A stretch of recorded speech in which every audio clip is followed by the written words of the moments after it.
Welcome to Second Take, the show that focuses on the issues behind the news. Tharisa Minerals this week forecast a chrome ore deficit and detailed its plans to boost PGM and chrome outputs. Mining Weekly editor Martin Creamer tells us more. Welcome, Martin. Thanks, Sashnee. Can you tell us about the reason for the chrome ore deficit, which we can soon expect? Yes, now, Tharisa Minerals is a very interesting company.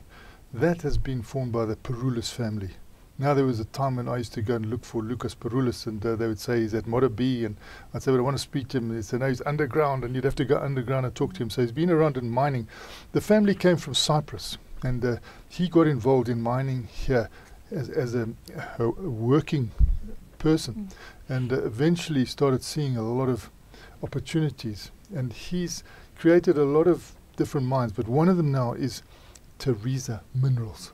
And if you go up towards Rustenburg and you turn right towards Sun City, you'll see the board, and it's in Marikana. Now, Marikana is also known for other nefarious things, but they are working on consolidated farms there. It's a very big area, and they've got a big open cast operation. But one of the interesting things is that they're mining platinum group metals, but they're combining it with chrome. And the chrome price at the moment is the one we look at. I mean, it is a bit volatile. It was volatile last year, but it's looking strong.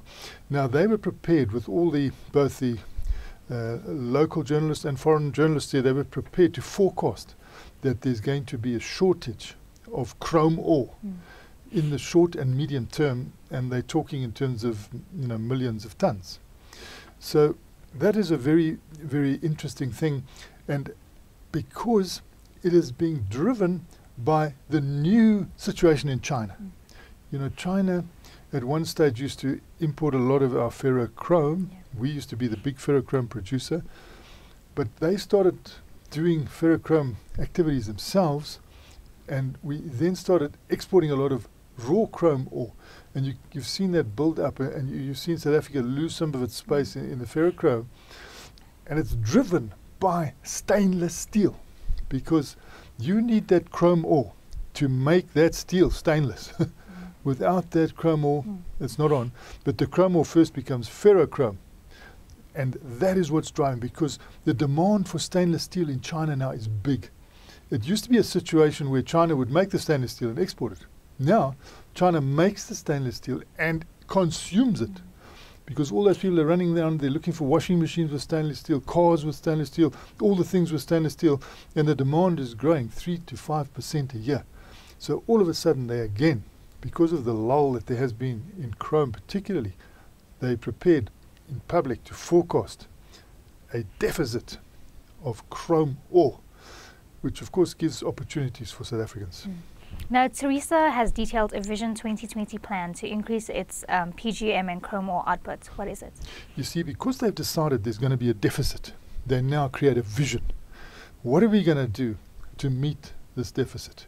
We can now, in a way, start putting our foot on the accelerator, because there is a lot of reaction when there's a shortage of chrome ore. Some of the countries, when the last price rocket took place last year, you would see Turkey and Pakistan and various countries really not huge in chrome, starting suddenly to liquidate their historic stockpiles to get that into the market.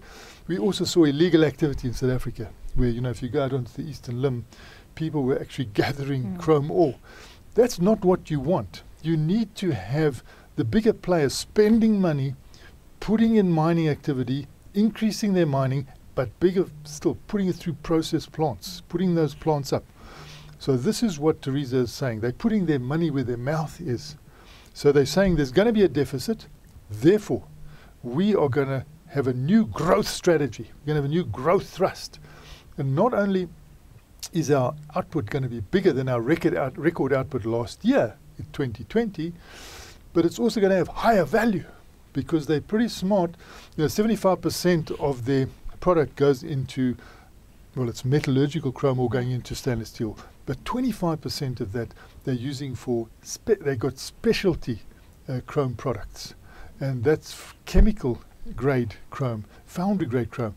Now, when there's a volatile price environment, when you've got these specialties, they make sure that you get a high price. This is like always $50, the chemical one is $50 above the metallurgical price, the foundry one, I think the price is very good at the moment.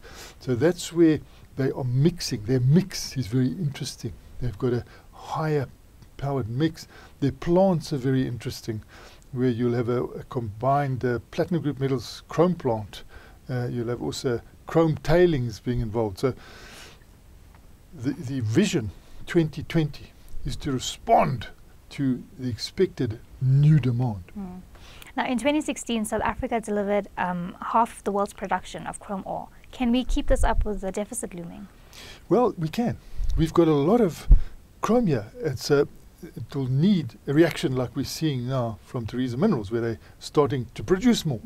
Because what we found last time is that the demand was high, so illegal miners started popping up in various places and putting through product in an illegal way. So there's no tax paid on it. You don't have the same environmental controls.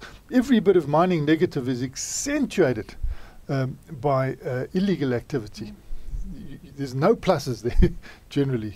Nobody's getting anything except the illegal miners, and often the illegal miners are being paid so little that it's just not worth it. So that's not the route to take. We need to take this formal route so that you're increasing your expenditure on capital expenditure. You are bringing in more foreign exchange because it's all accounted for. You are improving your skills. You're stimulating the local economy, and in stimulating the local economy, you're helping the near-mine communities. So it's just plus the route that we should be taking, because we've got the chrome. We are the biggest resource of chrome in the world, and we used to be the biggest suppliers of ferrochrome as well. But because of the Eskom debacle, well, we had that 2008 price crash, the great financial crisis, and that was coincided with the Eskom crisis. So all of a sudden, people like Tharisa Minerals that were planning to actually make ferrochrome as an added value product, they had to throw their feasibility study away and start again because 2008 hit them. That situation of Eskom has been far-reaching, and Eskom needs to be fixed, because this is the sort of problem you get.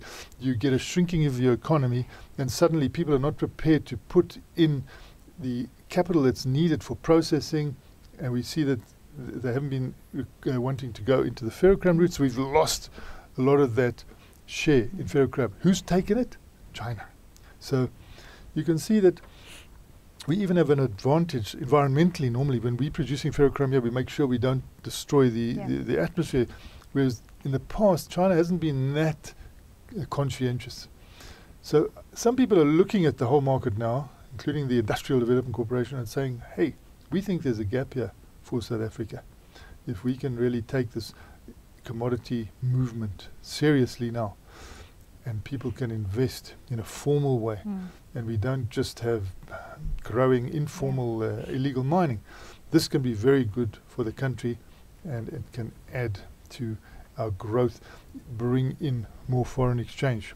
That is the thinking we should have now as we move into 2018, which is a happier year. Thanks for speaking with us, Martin. It's a great pleasure, Sashnee. That's it for today. Join us again next week for more news analysis on South Africa's mining industry.